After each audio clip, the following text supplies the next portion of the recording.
On a hot summer afternoon in a small town, Clara Johnson sat on her porch, enjoying the warmth of the sun.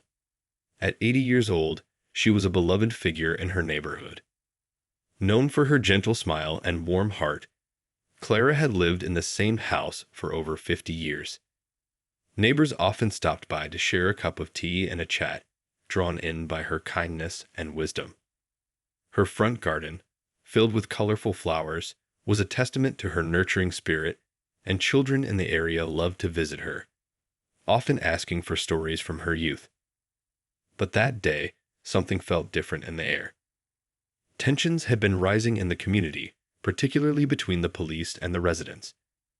Clara could see it in the way her neighbors exchanged worried glances, especially the young black men who seemed to avoid walking in groups. The police, once seen as protectors, were now viewed with suspicion and fear. The town had been in the news lately for incidents that left many feeling unsafe in their own skin. As Clara sipped her tea, she noticed a police car slowly cruising down the street. Officer Mark Thompson was behind the wheel, a man known for his tough demeanor. He had a reputation for being overly aggressive, especially toward black residents. Clara had seen him around, but had never interacted with him directly. That day, however, fate would change everything. A commotion erupted at the corner of the street, pulling Clara's attention. A group of teenagers was gathered, laughing and joking, but their fun was quickly interrupted by Officer Mark, who jumped out of his car with an intimidating swagger. He shouted at the kids to disperse, his voice harsh and commanding. Clara's heart sank as she watched the scene unfold, the laughter fading into nervous silence. Clara, concerned for the young ones, decided to step off her porch and approach the officer. "Excuse me, officer," she called out, her voice steady but gentle. "These kids mean no harm. They're just having fun." She hoped to diffuse the tension, believing that a kind word might change the officer's mood. Instead, Officer Mark turned his attention to Clara, his expression shifting from annoyance to disbelief. "What did you say?" he barked, taking a step toward her. Clara felt a chill run down her spine as she realized how aggressive he was. "You're just an old woman. You don't understand what these kids are up to." Clara, feeling the weight of his words, straightened her back. "I may be old, but I know when kindness is needed. Please, don't treat them this way," she pleaded, her voice firm. The confrontation was unexpected, but she believed in standing up for what was right. In that moment, something snapped in Officer Mark. Instead of backing down, he swung his fist at Clara without warning. The punch landed hard, and Clara crumpled to the ground, her world turning dark as she lost consciousness. The sound of the impact echoed in the street, leaving the onlookers frozen in shock. Clara's body lay still, and chaos erupted as people rushed to help her, while others called for an ambulance. The once vibrant scene of laughter and friendship was now a scene of horror. Clara's life hung in the balance, and the community's anger began to simmer, setting the stage for a battle that would change everything. It was the start of a fight for justice, not just for Clara, but for a community that had been pushed to its limits. The struggle ahead would reveal deep wounds and challenge everyone involved, sparking a fire for change that would not be easily extinguished. The sound of sirens filled the air as Clara was rushed to the hospital. The once lively street was now quiet, filled only with the whispers of shocked neighbors and the heavy footsteps of concerned onlookers. As the ambulance pulled away, people began to gather, their faces a mix of worry and disbelief. How could something like this happen to someone as beloved as Clara? Word spread quickly throughout the community. Clara's family received the news just as they were finishing dinner at home. Her son, Jamal, had been living in another city, working hard as a civil rights lawyer. When he heard about the incident, he felt a sinking feeling in his stomach. Clara was not just his mother. She was a symbol of strength and love in their family. He had always admired her resilience and knew she would never let anything get her down, but this was different. As Jamal raced to the hospital, he couldn't shake the thoughts racing through his mind. Who would dare to hurt his mother? He recalled her laughter, her stories, and her wise words that guided him through life. The images of her tending to her garden or sharing cookies with children flooded his memory. She was a fighter, but at her age, how could she withstand something so violent? When he arrived at the hospital, he was met by a flurry of activity. Doctors and nurses moved quickly through the halls, their faces serious as they worked to save Clara. Jamal approached the front desk, his heart pounding in his chest. "I'm looking for Clara Johnson," he said, his voice shaky but determined. The receptionist nodded and directed him to the waiting room, where other family members were gathered, their faces etched with worry. As he entered the waiting area, Jamal saw his cousins and a few close friends of Clara's. They were all anxiously waiting for news, sharing hushed conversations about what they had heard. Jamal could feel the tension in the room. It was palpable.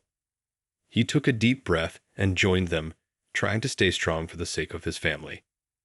After what felt like an eternity, a doctor finally emerged. He wore a grim expression, and Jamal's heart sank. "Clara is stable, but she's in a coma," the doctor explained. "We're doing everything we can for her, but it's hard to predict how long she will be unconscious." Jamal's chest tightened. A coma was not what he had hoped to hear. It felt like a punch to his gut, much like the one that had put his mother there in the first place. As the family absorbed the news, anger began to bubble up inside Jamal. He thought of Officer Mark, the man who had hurt his mother without a second thought. The weight of racial tensions in the community suddenly felt very personal. Clara was not just a victim. She was his mother, a woman who had always taught him to stand up for what was right. Determined to seek justice, Jamal decided he couldn't remain silent.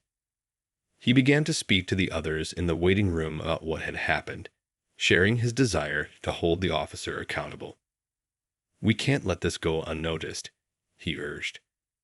"My mother deserves justice, and we need to make sure something like this doesn't happen again." As they talked, the room filled with a sense of unity. Family and friends began to express their own stories of racial profiling and police encounters that had left them feeling vulnerable.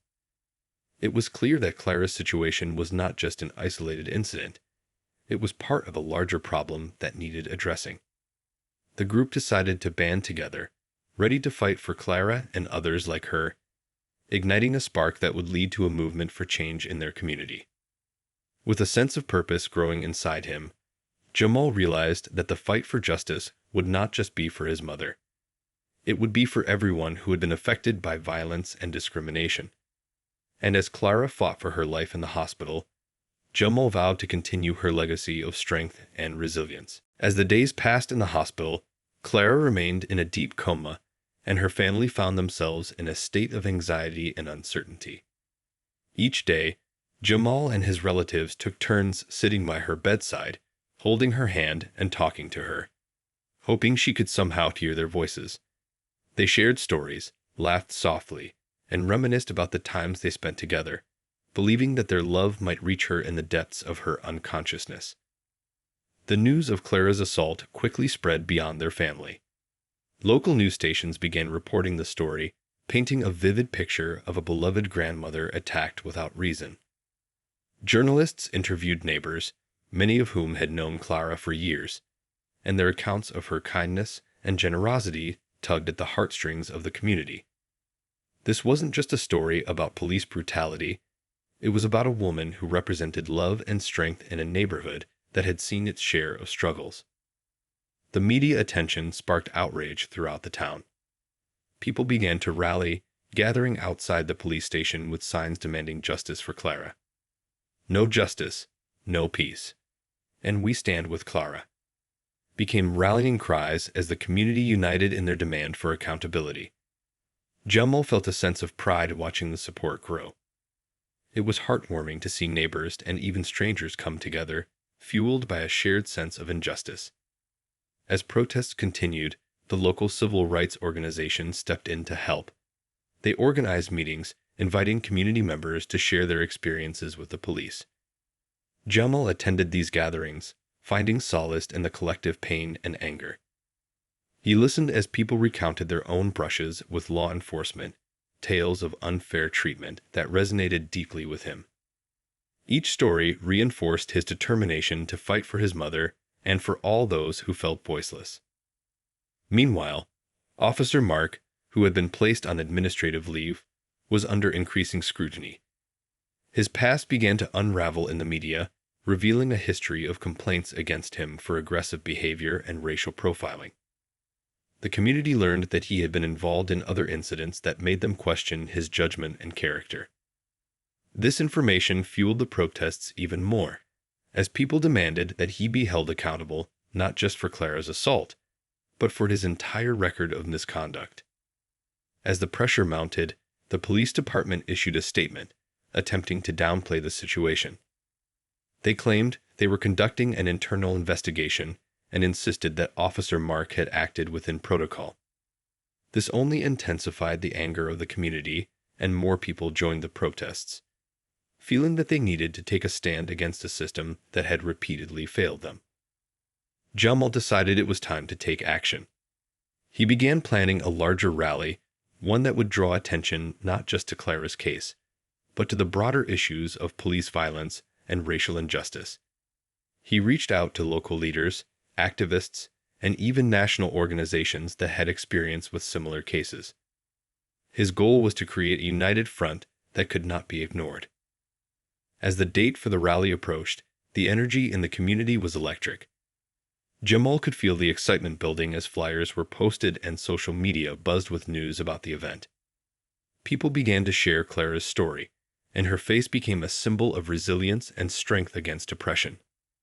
On the day of the rally, the streets were filled with people holding signs and chanting slogans. Jamal stood at the front, leading the crowd as they marched toward the police station. He felt a mixture of hope and sadness as he looked around at the faces of the people who had come to support his mother. They were there not just for Clara, but for everyone who had been affected by injustice. Jamal knew this was just the beginning. Clara's fight for justice was intertwined with the fight for justice in the community. As he raised his voice in solidarity with the crowd, he felt his mother's spirit with him, guiding him forward. They would not stop until they had made their voices heard and fought for the change they desperately needed. Clara may have been in a coma, but her legacy was alive and stronger than ever, igniting a flame of hope and resistance in the hearts of many. As the protests continued and the community rallied behind Clara, the local authorities felt the pressure mounting. The outcry from residents, coupled with the media coverage, pushed them to take action. They announced that an independent investigation would take place to look into the incident involving Officer Mark. For Jamal and his family, this was a small step forward, but they knew they needed to keep the momentum going. While the investigation began, Jamal started gathering evidence. He reached out to witnesses who had seen the incident unfold that fateful day. He wanted to understand every detail of what had happened to his mother. Many people were eager to share their stories, recalling how Officer Mark had confronted Clara. They described the fear and confusion in the air, and Jamal listened intently, taking notes and recording their testimonies. Each account deepened his resolve to seek justice for his mother.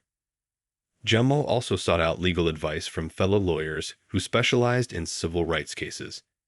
They explained the process of filing a lawsuit against Officer Mark and the police department. Jamal learned of the complexities of the legal system and how important it was to build a strong case. The more he learned, the more determined he became. This wasn't just about getting justice for Clara. It was about making a statement against police brutality that would resonate beyond their town. Meanwhile, Clara remained in the hospital, her condition unchanged. Every day, Jamal would visit her, sitting by her bedside and talking to her as if she could hear him. He would tell her about the progress of the protests and the stories of support that poured in from the community. Clara had always been his rock, and now he felt the weight of being her advocate. He wanted her to wake up and see the impact she had on so many lives, even while lying in a hospital bed. As the weeks rolled by, the investigation continued, but frustration grew as the community felt it was moving too slowly. People wanted answers, and Jamal knew he had to keep the pressure on. He organized a community meeting, inviting residents to share their experiences and discuss their hopes for justice. The meeting was held in the local community center, a familiar place where Clara had volunteered and shared her love for gardening.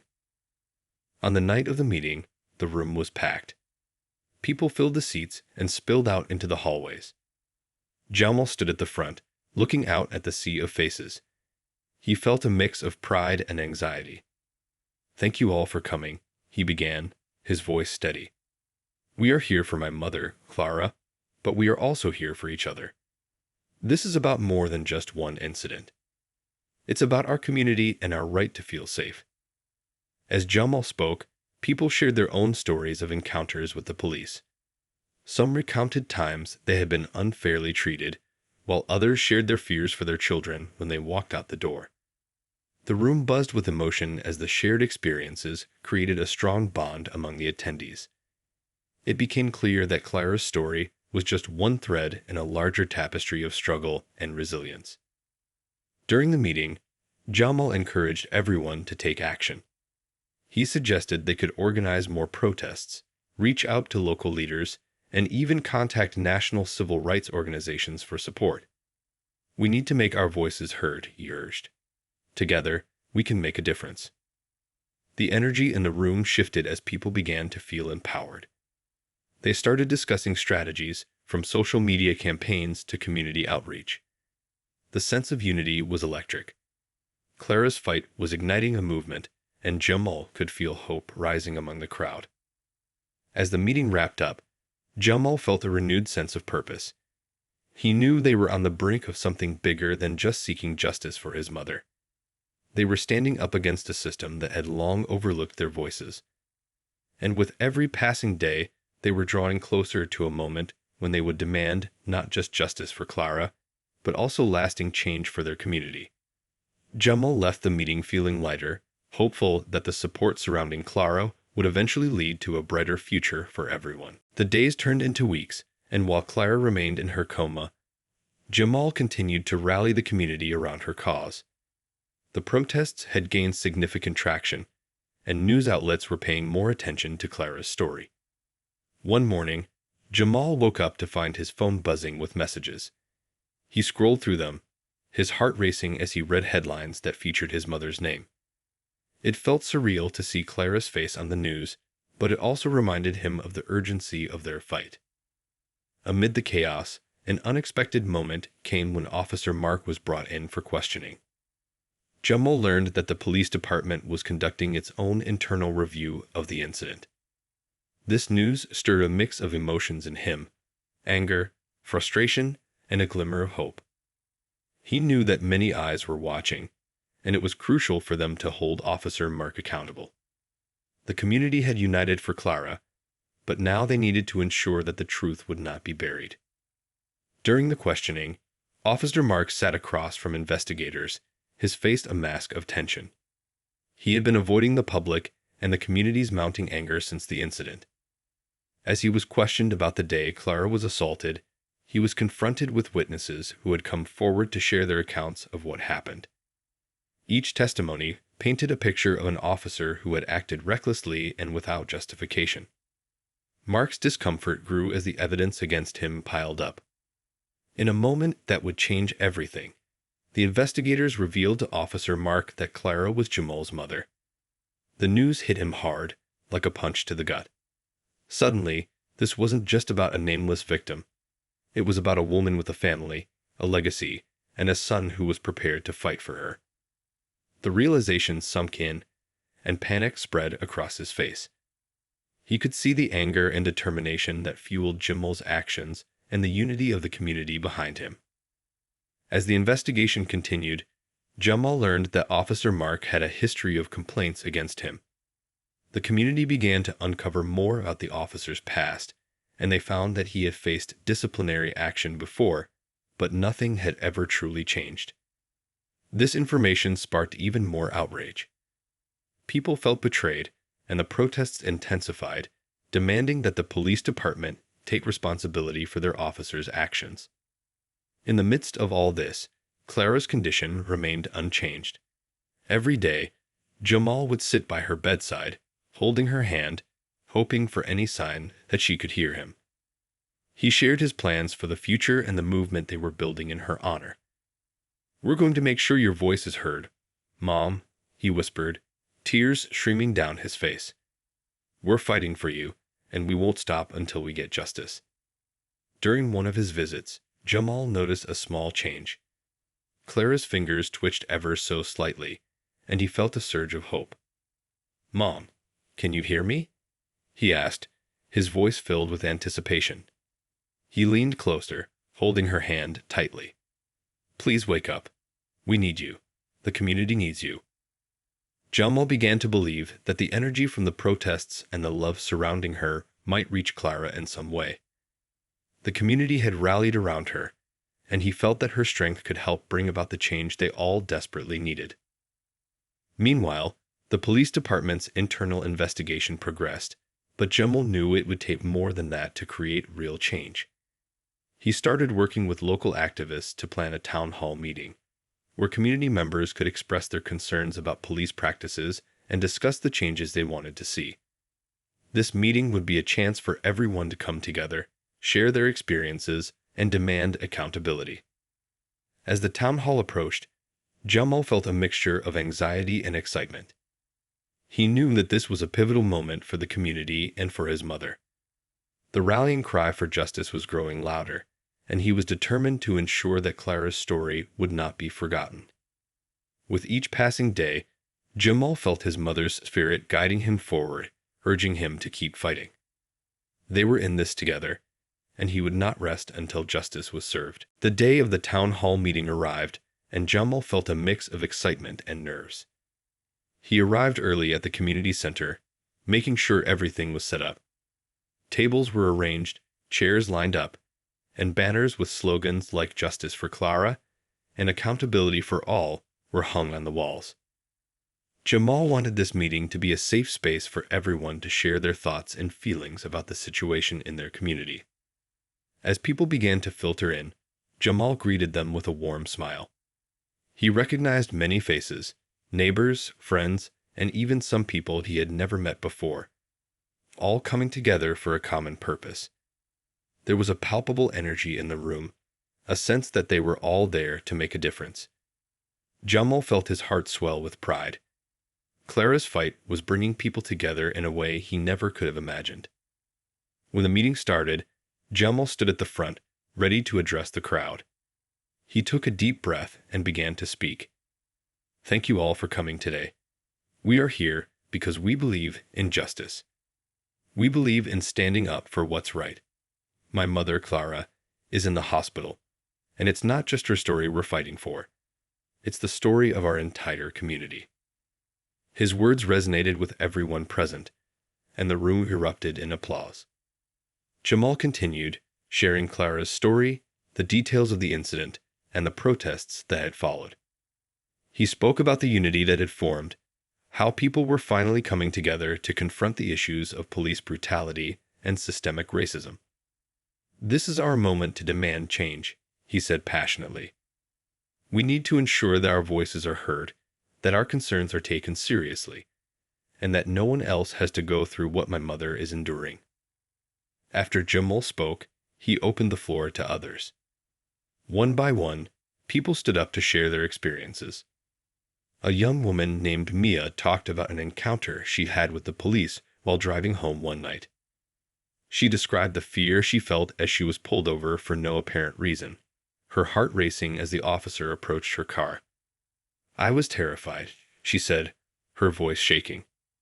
"I felt like my life was in danger just because of the color of my skin." The crowd listened intently, nodding and understanding. Each story added to the collective pain and anger that had been bubbling beneath the surface for too long. An elderly man named Mr. Thompson shared how he had witnessed countless instances of unfair treatment by the police over the years, recalling times when his friends had been stopped for no reason other than their race. "We need to stand up and speak out," he urged. "Our silence only helps those who wish to maintain the status quo." As the meeting progressed, a sense of solidarity filled the room. People began brainstorming ideas for how to take their fight for justice to the next level. They discussed the possibility of forming a community coalition to address police practices and advocate for change. The idea of creating a task force that could work with local leaders and law enforcement began to take shape. Jamal could see the fire in people's eyes, the determination to not just be heard, but to be active participants in shaping their future. Towards the end of the meeting, Jamal reminded everyone why they were there. "This is not just about my mother," he said. "It's about all of us. We have the power to create change if we stand together. Let's honor Clara by continuing this fight, by making sure her story inspires action." The meeting concluded with a renewed sense of purpose. People exchanged contact information, promising to stay connected and work together. Jamal felt a surge of hope as he looked around the room, seeing the faces of those who had been touched by Clara's story. Together, they were ready to take a stand, and they wouldn't back down. As Jamal left the community center, he felt invigorated. The path ahead would be challenging, but he knew they were on the right track. He looked up at the sky and whispered a prayer for his mother, hoping that wherever she was, she could feel the love and support surrounding her. They were fighting for her, and he believed that with each step, they were getting closer to justice for Clara and for everyone who had ever been wronged. In the following days, the energy from the town hall meeting continued to reverberate throughout the community. Jamal and the newly formed coalition began to organize their next steps. They set up weekly meetings, inviting anyone interested in joining the effort for justice. Each gathering was filled with discussions about strategies, planning future rallies, and ways to engage with local government officials. As part of their efforts, they decided to host a larger rally outside the town hall to raise awareness about police brutality and to demand accountability. The date was set, and Jamal worked tirelessly to spread the word. Flyers were printed, social media posts were shared, and local businesses began displaying posters. It felt like a movement was truly taking shape, and Jamal could sense the growing support from the community. With the rally approaching, Jamal took time to visit Clara at the hospital every day. Each visit was a blend of hope and heartache. He would talk to her about the plans they were making, sharing every detail of the growing movement in her name. "Mom, people are coming together for you. They want to fight for justice," he would say, gripping her hand tightly. "You've always taught us to stand up for what's right, and now we're doing just that." One evening, as Jamal sat beside Clara's bed, he noticed a faint flicker in her eyelids. His heart raced. "Mom, can you hear me?" he asked, feeling a surge of hope. He leaned closer, watching intently. Slowly, Clara's eyes fluttered open, revealing a confused but aware gaze. "Mom," Jamal exclaimed, tears streaming down his face. "You're back with us." Clara blinked a few times, her eyes scanning the room, taking in the familiar sight of her son. For a moment, it felt as if time stood still. Jamal held her hand gently, his heart pounding with emotion. "I've been talking to you, and everyone is fighting for you, Mom. You're not alone," he said, his voice trembling with joy. After a few moments, Clara's lips moved slightly, and Jamal leaned in closer. "Can you hear me?" he whispered. "We love you so much." Clara's eyes began to water, and Jamal felt a rush of relief wash over him. Even though she couldn't speak yet, he could see the spark of recognition in her gaze. In the days that followed, Clara continued to show signs of improvement. She moved her fingers, squeezed Jamal's hand, and even managed to respond to simple questions with nods or shakes of her head. The nurses and doctors were optimistic, and Jamal took every opportunity to share with her the progress of the coalition and the upcoming rally. Clara's spirit seemed to grow stronger with each visit, as if she was drawing energy from the support of the community that had rallied around her. As the rally day approached, Jamal worked tirelessly to finalize the details. He coordinated with speakers, organized logistics, and made sure everyone knew the plan. The night before the event, he lay in bed, overwhelmed with a mix of excitement and anxiety. He couldn't help but think about how much his mother had always inspired him. Clara had been a beacon of strength in his life, and now, Her fight was becoming a catalyst for change in their community. On the day of the rally, Jamal arrived early to set up. The air was electric with anticipation. People began to gather, carrying signs and wearing t-shirts emblazoned with Clara's name. As the crowd grew, Jamal felt a rush of emotion. This was more than just a rally. It was a movement fueled by love, hope, and the desire for justice. When it was time to speak, Jamal stood at the podium, looking out at the sea of faces. His heart swelled with pride and determination. "Thank you all for being here today," he began, his voice steady but filled with emotion. "We are gathered not just for my mother, Clara, but for everyone who has been hurt, silenced, and treated unfairly. We are here to demand justice and to make sure that our voices are heard." The crowd erupted in cheers, and Jamal felt the power of unity surging around him. As he continued to speak, he could feel Clara's spirit guiding him, giving him the strength to stand firm in the face of adversity. Today had marked a turning point, not just for Clara, but for the entire community. Together, they would rise up, demanding accountability and change, and they would not back down. As the rally kicked off, Jamal felt a wave of energy surging through the crowd. People of all ages had gathered, united in their call for justice.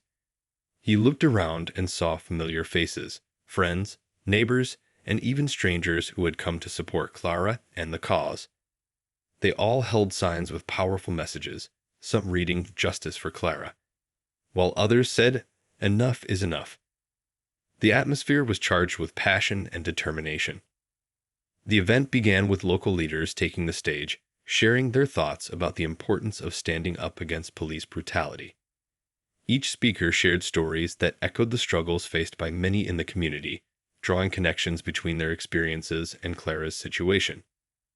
Jamal listened intently, nodding in agreement as the speakers articulated the collective pain and the urgent need for change. Then it was Jamal's turn. As he stepped up to the microphone, the crowd fell silent. He took a deep breath, his heart racing with both nerves and excitement. "Thank you all for being here today," he said, his voice strong but filled with emotion. "This is about more than just my mother. This is about all of us. This is about our community standing together to fight against injustice." The crowd erupted in cheers, and Jamal felt a swell of pride. He shared Clara's story, recounting the day of the incident and the chaos that followed. He spoke of her strength, resilience, and the love she had always given to everyone around her. "My mother has always taught us to stand up for what's right, and today we are doing just that," he declared. "We will not be silent. We will not back down." As he spoke, Jamal felt a connection with each person in the crowd. Their cheers and applause fueled his passion, and he could see the determination in their eyes. He encouraged everyone to continue sharing their stories, to keep pushing for accountability, and to work towards meaningful change in the community. After Jamal finished his speech, the crowd joined together in chants, calling for justice. The energy was palpable, and he could see people holding each other's hands, united in their fight. They began to march through the streets, chanting slogans that echoed off the buildings. "No justice, no peace," rang out, and Jamal felt a sense of hope rising within him. This was not just a rally, it was a movement. As they marched, Jamal noticed members of the media capturing the moment, their cameras flashing as they recorded the unity and determination displayed by the community. He hoped that their message would spread beyond their town and reach others who were facing similar struggles. "We need to inspire change everywhere," he thought, fueled by the idea that their fight could help others feel empowered. The march concluded at the town square, where the crowd gathered for a moment of silence in honor of Clara and all victims of police brutality. Jamal stood with his eyes closed, feeling the weight of the moment. He imagined his mother, her strength, and her spirit surrounding him. As he opened his eyes, he saw the faces of those around him, filled with hope and determination, ready to fight for what was right. The rally not only honored Clara, but also became a turning point for many who had felt marginalized and unheard. The sense of community was stronger than ever, and Jamal could feel the collective spirit igniting a fire within everyone present. They were ready to demand change, and they would not stop until their voices were heard. After the rally, Jamal and the coalition began to strategize their next steps.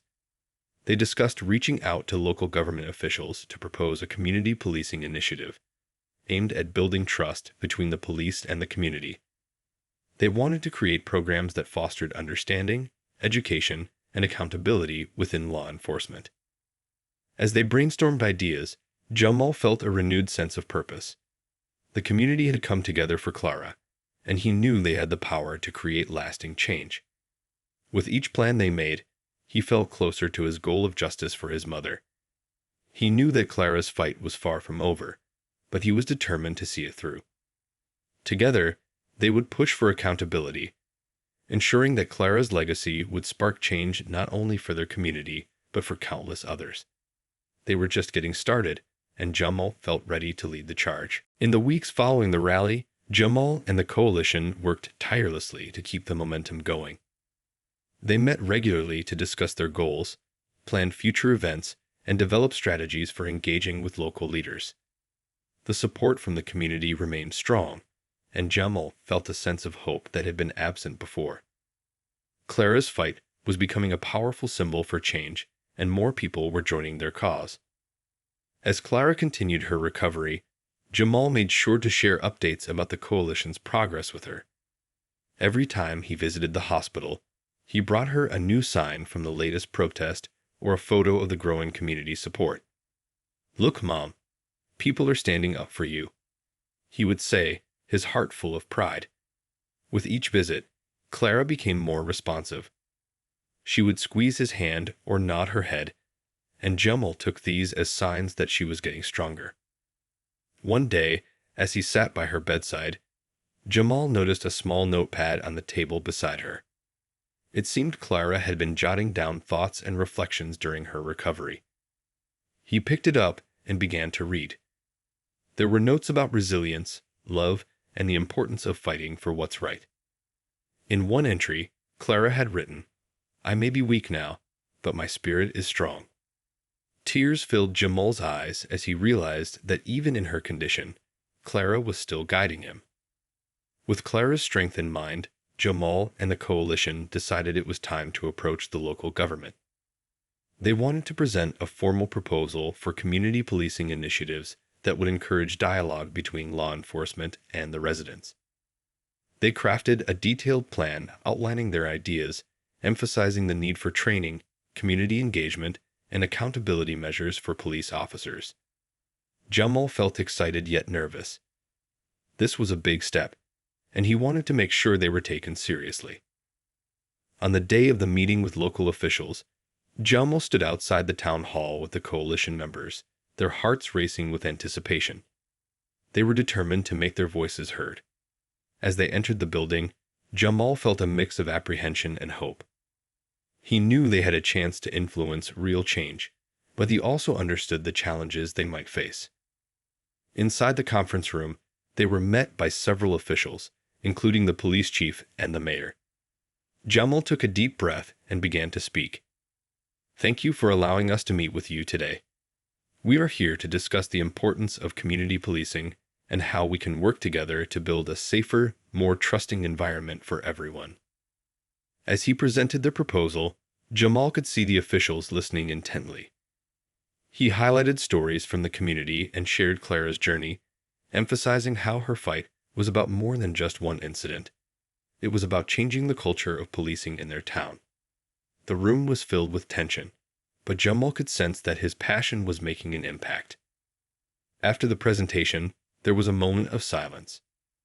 Then, the police chief spoke up. "We appreciate your dedication and the work you've put into this proposal. We know there are issues that need addressing, and we are committed to working together to find solutions." Jamal felt a wave of relief wash over him. This was the first step toward real dialogue. Over the next hour, they discussed the coalition's ideas in depth. Questions were raised, concerns addressed, and there was a palpable shift in the room. Jamal could see that the officials were beginning to understand the community's frustrations and the need for change. After the meeting, Jamal and the coalition felt a renewed sense of purpose. They knew this was just the beginning, and while challenges lay ahead, they had made significant strides. The community was ready to push for a better future, and they were determined to see it through. As Jamal left the town hall, he looked up at the sky, feeling Clara's presence with him. He thought about how far they had come and how much work remained. He knew that their fight was for Clara, but it was also for everyone who had ever felt marginalized or unheard. Together, they would continue to work toward justice and equality, and Jamal felt confident that they would not rest until they achieved their goals. With the support of the community behind him and Clara's spirit guiding him, Jamal was ready to take on whatever challenges lay ahead. Their fight was far from over, but he knew they had the strength and unity to make a real difference. In that moment, he felt a sense of hope for the future, one that was brightened by the light of love, resilience, and the unwavering belief that change was possible.